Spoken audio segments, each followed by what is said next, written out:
Po ma'am, so ma'am ito po yung ating sewing machine. So ito po ma'am yung ating foot control na napakaganda. Ito po yung free niyan transformer ma'am at saka yung ano natin, bobbing natin ma'am at saka nipper. Ito pong nipper, dito po tayo maglalagay ng sinulid po ma'am. Okay? Kapasok natin dyan. Mamaya i-demo ko sa iyo yan ma'am kung paano po ma'am. Okay? Then, ito naman po is ilalagay natin dito yan ma'am. Ayan. Ayan po siya.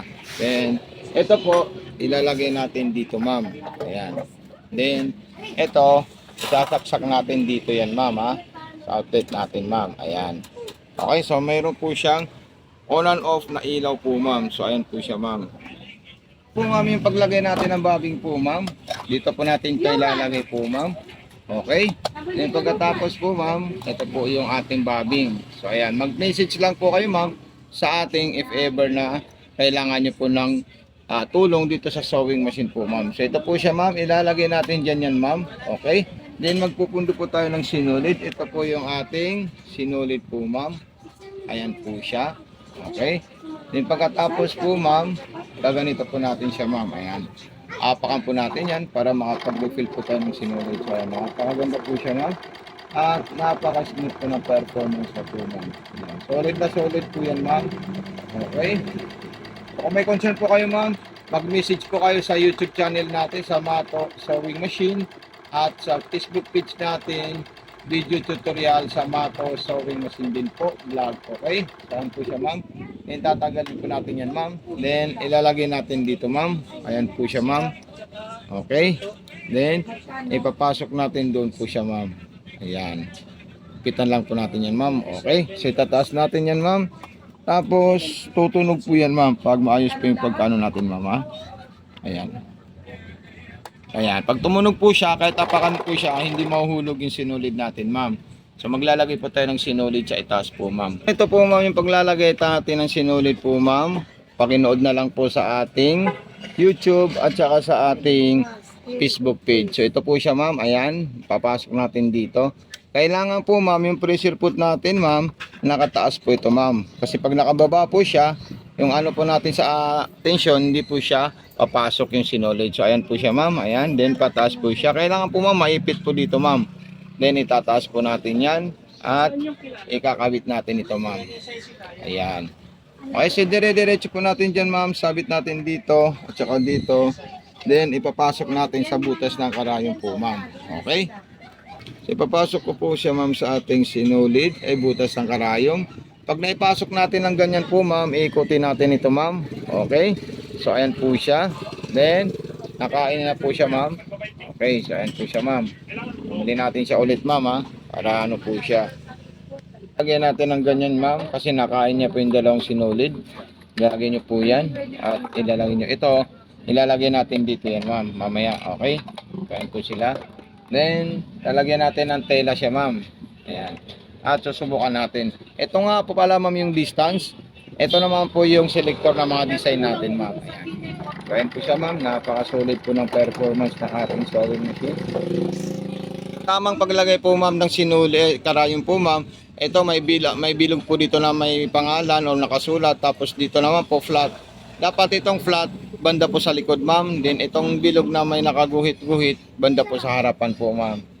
Kasi baka palitan niyo po siya ng karayom at mabalian kayo ng karayom, hindi na po siya alam paano ilagay, sasagad niyo lang po siya ma'am, higpitan niyo po yan ma'am. Okay? So ipapasok natin ulit sa butas ng karayom po ma'am. Dapat po malaman niyo po yan kung paano po magpalit ng karayom po ma'am.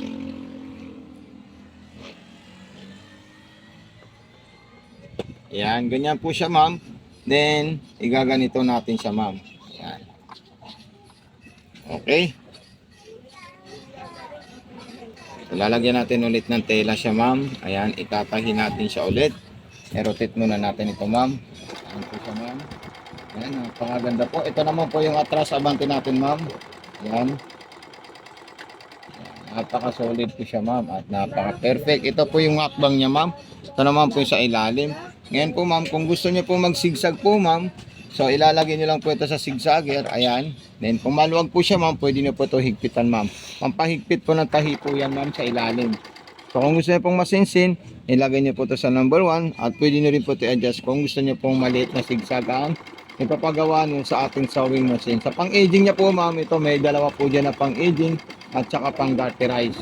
I-check natin siya ma'am. Ayan, napaka-solid po siya ma'am at napakaganda. Ayan, pakita mo kay ma'am.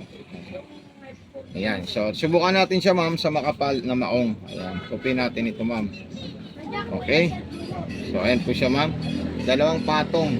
Then mamaya agingan ko yung pinakagilid. So ilalagay ko siya sa 0.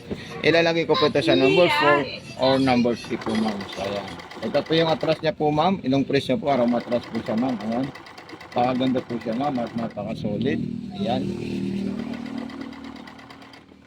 So ayan po siya ma'am. Ayan. Yung tahi niya po sa ilalim at saka sa itaas. Ngayon, sa aging niya po ma'am, ipapagawa natin sa kanya. Ito po siya ma'am. Ayan. Punta tayo dito sa mga style-style na aging. Ayan po siya ma'am. Para may pang cover stitch po kayo ma'am. So ayan po siya ma'am. Pakaganda po yan ma'am. Kung meron po kayong katanungan ma'am, huwag niyo po kalimutan mag-message sa Mato Sewing Machine po. Okay? Mato Sewing Machine. Vlog yung FB page natin ma'am. So napaka-solid po yan ma'am. Then ilagay natin sa another distance at another design. So ayan po siya ma'am. Grabe, napaka-solid talaga po sa sewing machine natin. At sa button holder naman po ma'am, kung kayo po gagawa ng button holder, so meron po tayo dito ma'am. Ayan, lock muna tayo, dilagay rin natin yan sa arrow. Ayan po siya ma'am. Then, yung forward backward niya po, ayan po siya ma'am. Ayan. Okay. So masyadong malayo, so pwede niyo po babaan po yan ma'am. Ayan, para mas masinsin po siya ma'am. Then mag-lock po kayo ulit, itaas niyo po yung karayon po ma'am. Ayan, nilock niya. Okay, so itaas niya po siya. Then, ayan po. Okay, so patras po yan ma'am. At tapos na po yung button holder natin ma'am. Lock ulit. Ayan po siya ma'am. So ito po siya ma'am oh. Check niya po siya ma'am. Ayan, dikit na dikit talaga at ihiwain niyo lang po siya sa gitna ma'am. Okay ma'am, kung may katanungan po kayo ma'am, huwag po kayo mahihiya mag-message sa akin. So ilalagay ko na po ito sa straight line. Ayan po siya. Ayan. Then sa distance, ito po siya. Ayan. So thank you po ma'am. God bless and more power po ma'am. Dito na po yung ano natin ma'am. Ilalagay natin dito yan ma'am. Okay. So ayan po siya ma'am. Para hindi na po kayo mahirapan. Ito. Tatali ko lang po dito yan ma'am. Ayan. Tanggalin nyo lang po siya ma'am ha. Ayan. Okay. Yan. Napaka-perfect na po yan ma'am. Salamat and God bless po ma'am.